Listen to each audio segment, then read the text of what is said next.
Well, you know, this government really has a soft spot for those bandits, for the headsmen.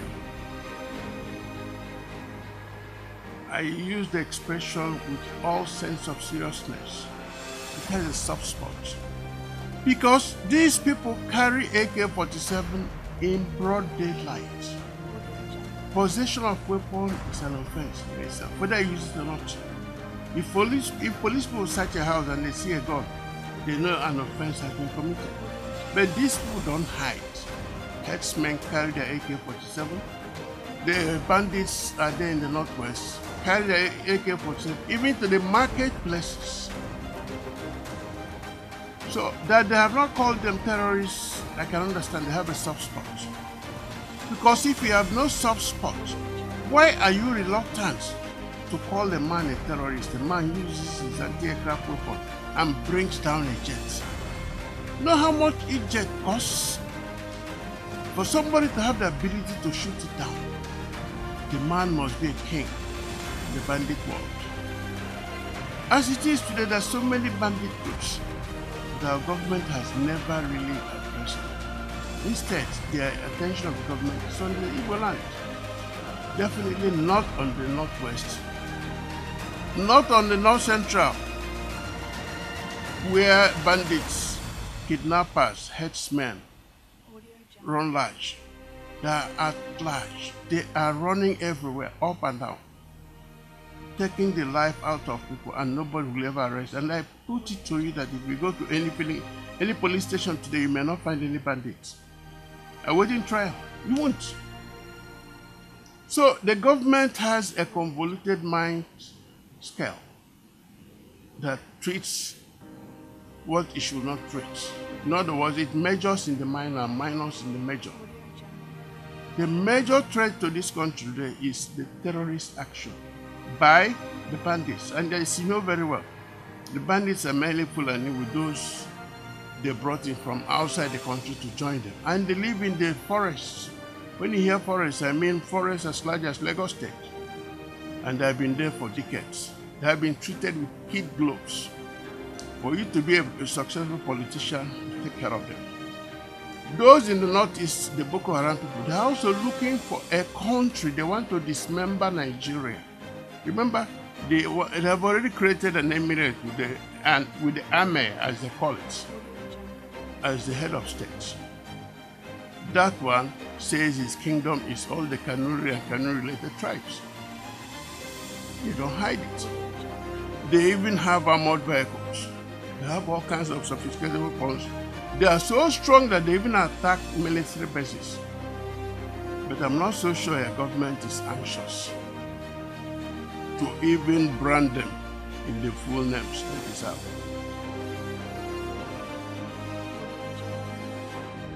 Well, to be a terrorist, you must lead war against your country. In other words, you must carry weapons and be shooting at soldiers and policemen, and then standing up for that, acknowledging it. In simple language, it is a full-scale war, and international war crimes will look into it. The international laws on war will also kick in immediately. But if you call it banditry, you're just talking of a minor offense, where somebody is carrying weapons, which is a felony. But in terms of level of response, banditry is essentially a police action. Terrorist action requires military response, which is why Mr. President assured the world we are taking care of the terrorists. That's what he said in the United Nations. He listed some of them. He didn't list IPOB. In this country, we know IPOB is the number one, it is described as number one enemy of the government.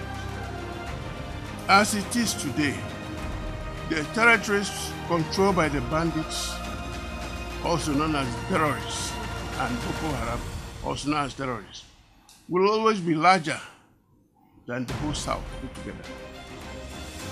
How many local governments has Niger State lost? Many. What of Borno State? On paper, we have a governor. In practice, it's not there. The governors of Niger,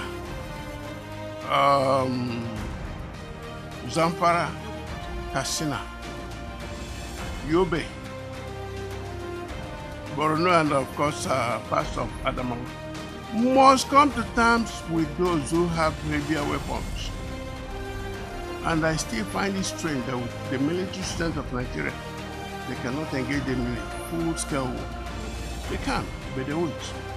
If you are in support of the terrorists, the enemy of Nigeria, if it is prescribed and described as terrorist organization, any country having any dealings with it will be declared enemy of Nigeria. But if it is banditry, like they say cross-border banditry, that they were there to rustle cattle, from rustling cattle, they now kidnap school children. One of the worst crimes you can ever commit anywhere in the world is a crime against a child. All over the world. They have done all those things. Nigerian government has failed even for once to follow the money. People have paid millions for the release of their children. Did the government follow the trail of the money? They could have done that, but they didn't. They just allowed it to slide. When the money is finished, they go and take up analysis of children. That's what they do. And what does the government answer? Nothing. With this IPO, they will send all kinds of military exercises.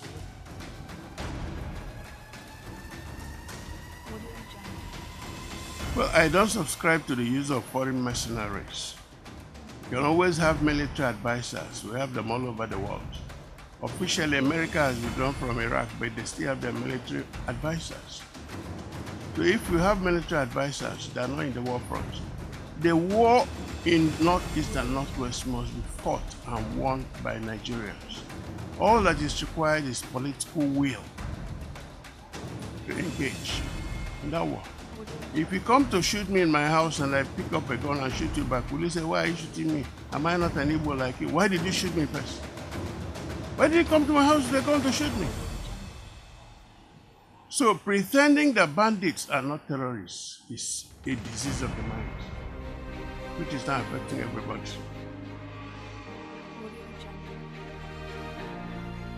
Buhari government has a little over 1 year and 6 months to go.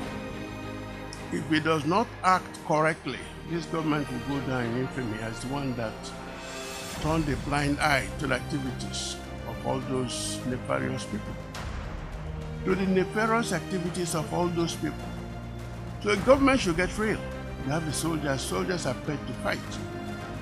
All they need is a commander who believes in it. We had a military chief of staff, army chief of staff sometime. He was there fighting seriously. Some people wrote petition in 2013, 2014 to the International Criminal Court that the man was actually killing people in Borno. When the man left, the others have been there drinking tea. That's how I would describe them.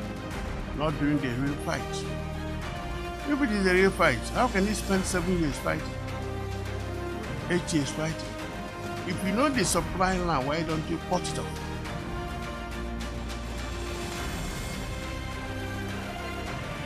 Well, for record purposes, IPOB said go about their business. We didn't ask you to sit down. And the only man who speaks for IPOB, his name is Imapoa, has issued that statement several times. But every Monday, if you venture out, it's at your own risk. And many people have been killed or they have lost their. A number of people have been killed, not many people, I think 2 or 3. And then you have people whose vehicles burnt. Those who are enforcing a non-existent order are not IPOB people. These are paid people, goons, who have a political end to achieve. IPOB has nothing to gain by destruction of Igbo land economy. Never. The governors themselves are helpless. Politically, they have lost control. That's what I will tell you the truth. No governor can make a broadcast asking people to move around and the people will obey. They won't. They will rather wait. Because if the people are killed, nobody will even remember them. So, right now, the situation is that those who are enforcing the non-existent orders are there. And for reasons best known to government, not one of them has been arrested. They have military men. They have policemen, they have SSS. SSS people do not wear uniform. So if they are with you, you will know. They could easily have fished them out.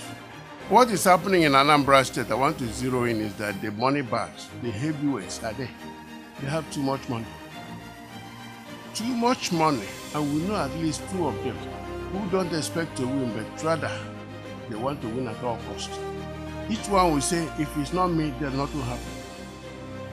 That's my understanding of what is going on in Anambra State. Too much money, too much firepower, or as we say in the street, the war chest. They have enough money to buy Hilux. IPOB does not have that kind of money. They have enough money to buy light machine gun. IPOB does not have that kind of money.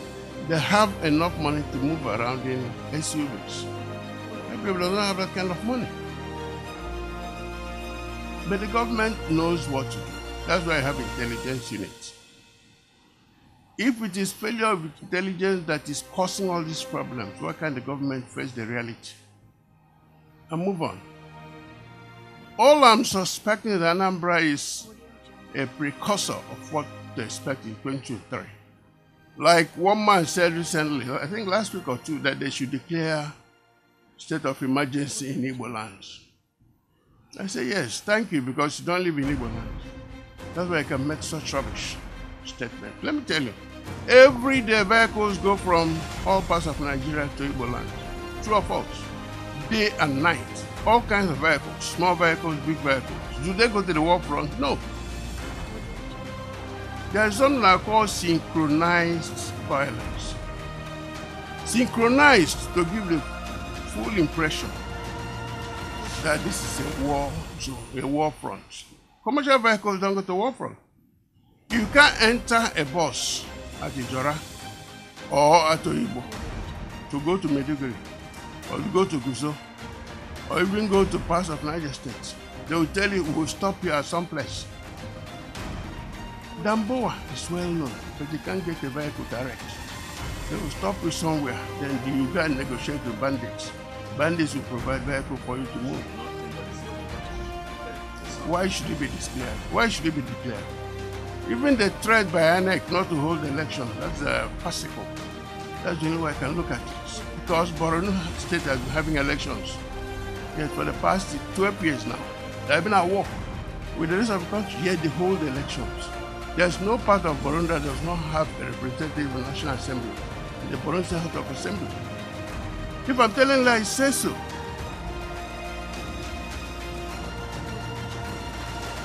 Well, there was a statement we made 2003. Obasanjo was then head of state. The state security invited us for a meeting, the Ohanese leaders. The argument was that Masob was asking for sovereignty, which IPOB is seeking to convince the people now. And we gave them an answer then, and that answer is still valid till today. It is the absence of a level playing ground that is causing all this disunity, all this disquiet, and all these problems.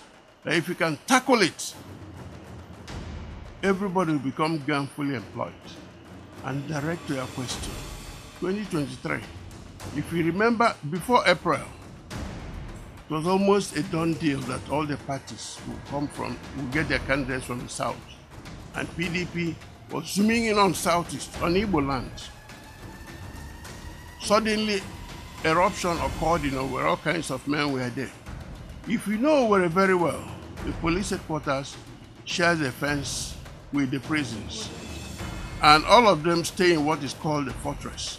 The two places, police and prisons, governor's house and government house, the commissioner of police, the army commander, the navy commander, air force commander, the commander of SSS, they live in a cul-de-sac. Yet a group of men came there and for 4 hours, they destroyed all those things with a CCTV showing. CCTV captured all of them because all these places I mentioned had CCTV. Obins, the army barracks in Obins was only 10 minutes ride away. And in the middle of night, it could be 6 minutes. And those men operated for 4 hours. Till today, not one person has been seen. And when they finished burning, they went to the government house and started dancing for 30 minutes. So you now understand something that is going from that April till today. The discussion shifted. All we now hear is, oh, Southeast, there is civil war, there is civil unrest, there is killing, there is that. No Igbo man will kill another man for the sake of politics. It's neither in our nature nor in our blood. We are builders, we are not destroyers. So if an Igbo man will come and become president, let him be. And let me quote Peter B. If you have a broken down vehicle, which is Nigeria, and you're looking for a driver to go and drive a broken down vehicle, nothing will happen. You look for somebody who knows how to repair a vehicle. After repairing it, you will drive it. And that is what the Igbo man wants to do. An Igbo man has a business sense. You don't come to somebody like you to say, well, if you give me this contract for 10 billion, I will give you 1 billion. He will walk out. Because he is sure of himself. He wants it. He has made the money, but all he wants is the name. As the governor of Anambra, he had minimum security. As ex-governor, he still has no security. He moves around. He wasn't fingered. I'm sure you brought that up.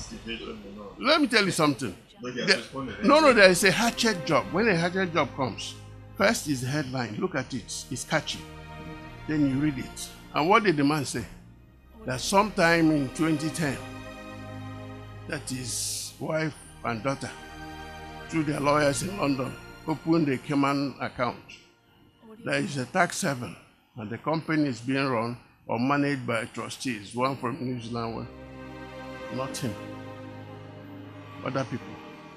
They didn't say money was stressed. In other words, no case of laundering was even broached, was even mentioned. But that his family opened this account, moved this to this, and the directors are so. The law firm is known. Now, they said another one that his resignation from his own company, Next International, was not registered until 14 months after. The man said, how will I know? Before I became governor, they gave me the papers, I signed. Which one counts first? The day you signed or the day they went and registered it? It's a hatchet job. It's a hatchet job. It's a hatchet. That's why I said if you look at the headline, then you read the body of the story, you will get bored, you get tired. When they're being fed with unnecessary details, how this lawyer did, people want to know, did he steal any money? Did he earn money that he didn't pay tax in Nigeria? 2, did he launder any money? If money was for laundering, most people don't even know it. Money laundering is the easiest way to catch a black man. You will remit money, send it to this way will send it. It's different from stealing. Up till now, nobody has said he stole.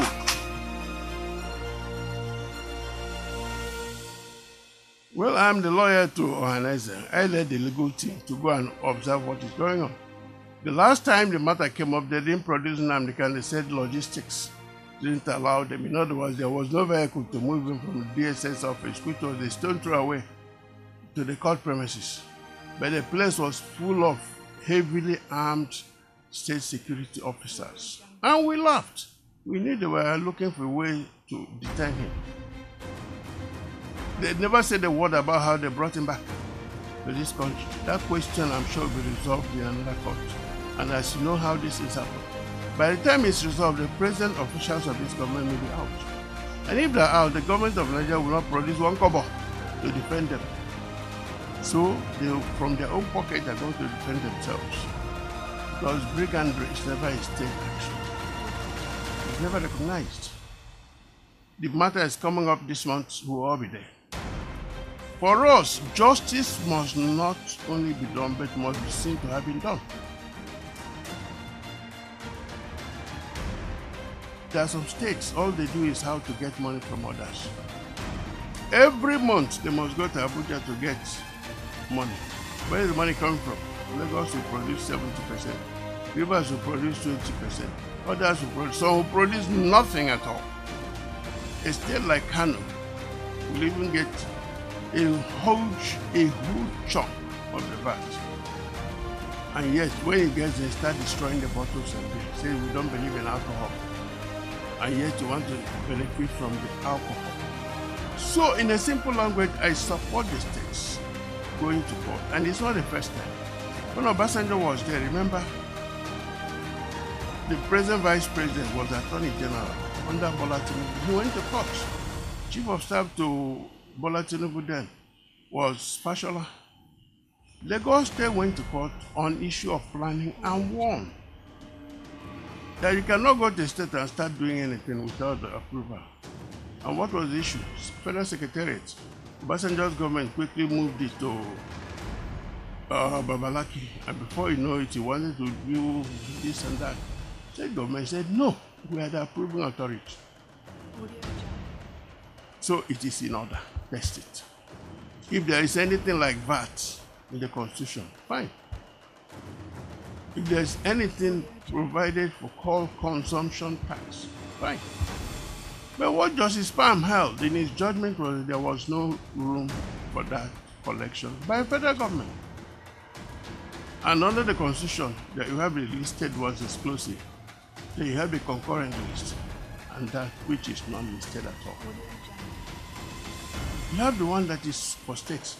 You have the one not listed at all. Anyone not listed or anyone for the state federal government has no business.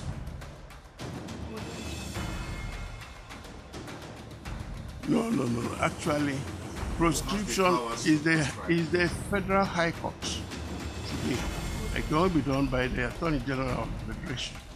Applying to the court, the motion in court, and the motion is not ex parte, you must serve the other side. It's the action of the executive in going to court. So what the National Assembly has done is to prompt the executive to do its job. But as you can see, the executive is not interested. When it was turn of IP, what did the Attorney General do? He strolled to court one afternoon, went into chambers, showed the judge the document. Judge signed. The judge, of course, he's late. He's the one who went for international assignment and he was rejected for not being there mentally. And of course, the judge signed, and the next day, the Attorney General was waving one paper. And people are asking, can you prescribe what does not exist in Nigeria? You can't prescribe a non-existent body.